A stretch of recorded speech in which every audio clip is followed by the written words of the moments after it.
देवाधिदेव भगवान महादेव शिव और जगत जननी मां जगदम्बा के चरणों में नमन करते हुए शिव शक्ति धाम दासना से मैं यति नरसिंहानंद सरस्वती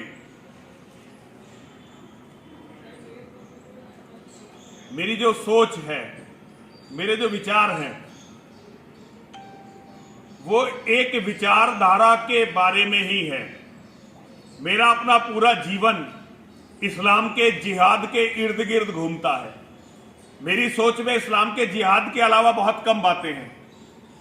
मुझे ये नहीं पता कि अगर कल अचानक इस्लाम के जिहादी खत्म हो जाएं धरती से तो फिर मैं क्या करूंगा। मैं इसके बारे में बिल्कुल नहीं जानता। मैंने कभी सोचा भी नहीं है कि अगर कल इस्लाम के जिहादी अचानक खत्म हो जाएं, वो जिहाद छोड़ दें या किसी तरह से वो दुनिया से चले जाएं, तो मैं कल क्या करूंगा। और ये मेरी सोच आज से नहीं है। पिछले लगभग 23 साल से मैं केवल यही सोचता रहा हूं और यही करता रहा हूं।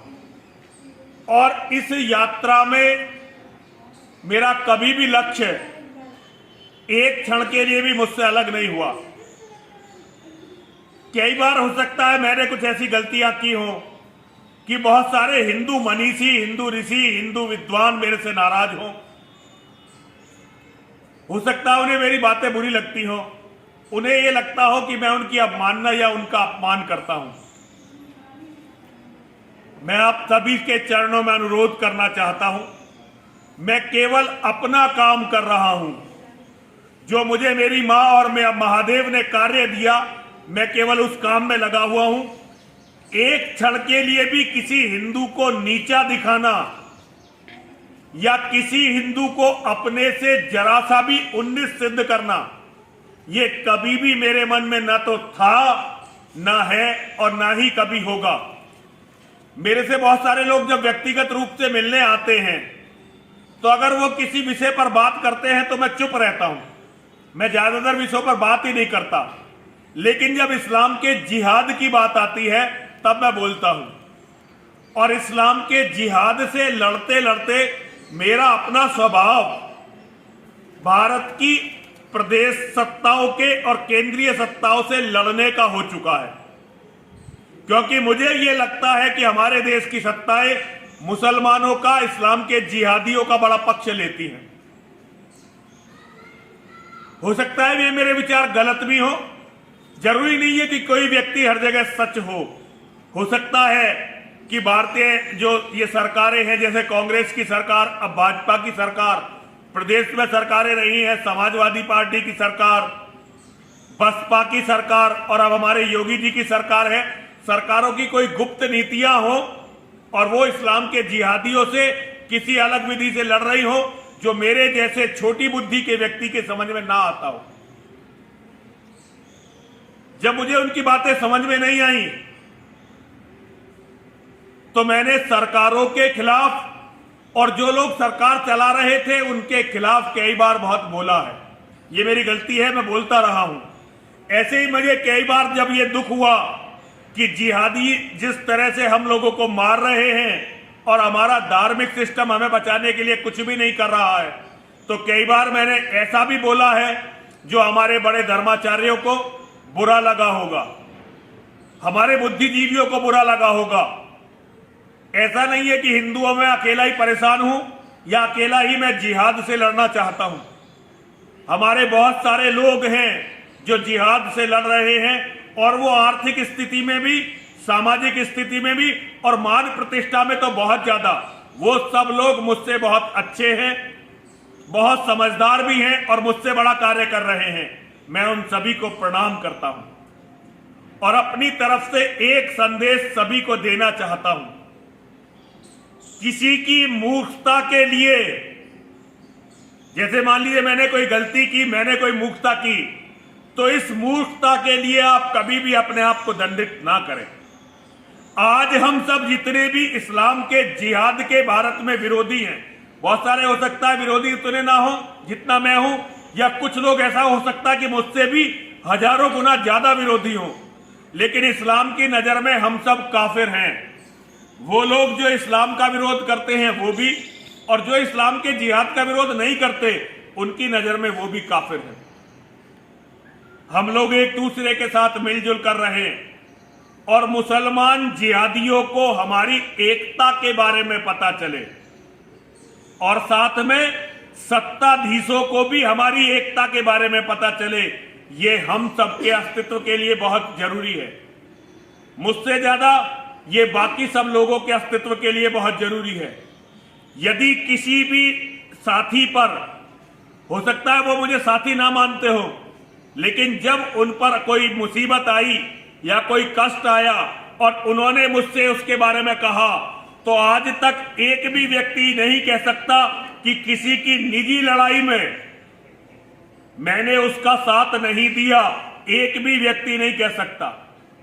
अगर कोई हिंदुओं से ही आपस में लड़ लिया हो और मुझसे मदद मांगने आया हो और मैंने उसकी मदद ना की हो तो अलग बात है, लेकिन इस्लाम के जिहादियों से जो भी लड़ा, मैं हमेशा उसके साथ खड़ा रहा हूं। और मां और महादेव मुझे सद्बुद्धि दे कि बचे हुए जीवन में जितने भी दिन का है, मैं ऐसे लोगों के साथ खड़ा रहूं जो इस्लाम के जिहाद से लड़ते हैं। मैं एक बार फिर आप सभी से कहना चाहता हूं, यदि आप मेरी किसी बात से मुझसे नाराज हैं तो इस नाराजगी को दूर करिए। हम लोग बात करते हैं और कोई ऐसा रास्ता निकालते हैं कि हम लोग नाराज ना रहें एक दूसरे से, बल्कि हम लोग धर्म को बचाने का प्रयास करें।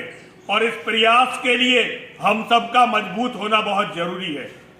हम सभी मजबूत हो तभी हम शत्रु से लड़ सकेंगे। अभी शत्रु की ताकत की कल्पना करना भी मुझे नहीं लगता कि हम लोगों के बस में है। हम सोचते हैं कि वो हमें छोड़ देगा, नहीं, वो हम में से किसी को भी नहीं छोड़ेगा। सारे लोग निशाने पर हैं। हो सकता है मैं पहले मारा जाऊं और कुछ लोग जो इस्लाम के जिहाद के निशाने पर हैं वो बाद में मारे जाएं, लेकिन इस्लाम के जिहादी छोड़ने वाले किसी को भी नहीं है। और सत्ताएं, मैं किसी को नाराज नहीं करना चाहता, लेकिन अभी जैसा खैराबाद में बजरंग दास जी जो उदासीन अखाड़े के महंत हैं उनके साथ हुआ है, ये किसी के भी साथ हो सकता है। मुसलमानों ने उन्हें और उनके गनर को चाकू से गोद दिया, चाकू से गोद दिया, और ये उन पर पहला हमला नहीं था, कई हमले हुए थे। लेकिन आज पुलिस में एफआईआर भी उनके खिलाफ हुई है और आज वो अपनी जीवन के लिए बहुत भयभीत हैं। हम चाहकर भी उनके लिए कुछ नहीं कर पाएंगे, क्योंकि जिहादियों की ताकत बहुत ज्यादा है। और यहाँ का सिस्टम, उत्तर प्रदेश, जहां योगी जी जैसे प्रखर हिंदूवादी और वास्तव में बहुत ही आदरणीय संत की यहाँ शासन है, लेकिन फिर भी स्थिति यह है कि जिहादियों की पकड़ जो प्रशासनिक अधिकारियों में है, जो पुलिस अधिकारियों में है, जो सिस्टम में है, उसे कोई भी चैलेंज नहीं कर पा रहा है, चुनौती नहीं दे पा रहा है। हम सब मिलकर भी लड़ पाएं, टिक पाएं, ये बहुत बड़ी बात है। अकेले अकेले तो हम सभी मारे जाने वाले हैं। मेरा एक बार फिर से विनम्र अनुरोध है, सारे हिंदू मनीषी, सारे हिंदू ऋषि, सारे हिंदू संत, सारे हिंदू विचारक मेरी गलतियों के लिए मुझे क्षमा करेंगे और अपनी सुरक्षा का ध्यान रखेंगे, क्योंकि हम सभी आज इस्लाम के जिहादियों के टारगेट पर हैं। और मेरे लिए यदि कभी भी वो कोई सेवा देंगे तो मैं बहुत प्रसन्नता के साथ इसे मां और महादेव का प्रसाद मानकर, आदेश मानकर स्वीकार करूंगा। और एक बात मैं आपको बताना चाहता हूं, ये हर हिंदू को बताना चाहता हूं, हमारे साथ खड़े होने वाला हर व्यक्ति मजबूत हो जाता है, कभी कमजोर नहीं होता। हम चाहे मजबूत हैं या नहीं हैं, लेकिन जो हमारे साथ खड़ा हो जाता है, मां और महादेव की कृपा से मजबूत हो जाता है। हर हर महादेव, हर हर महादेव, हर हर महादेव। इस वीडियो को लाइक करें, हमारे चैनल को सब्सक्राइब कर बेल आइकन जरूर प्रेस करें हमारी न्यू वीडियो सबसे पहले देखने